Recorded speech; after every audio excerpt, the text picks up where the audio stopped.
Here's a video of what's going to be my future electric mower. This is just a prototype.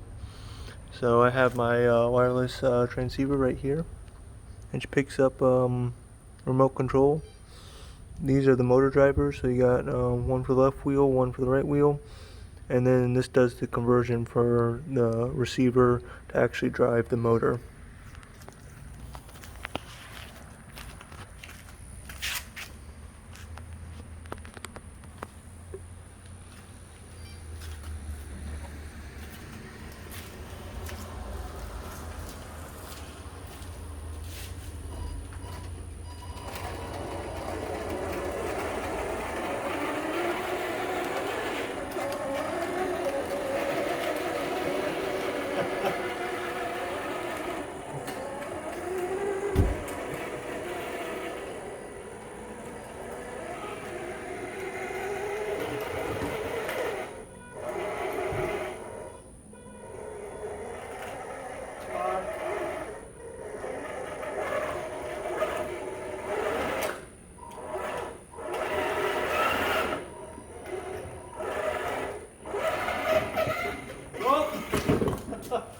Yeah, we'll end it at that.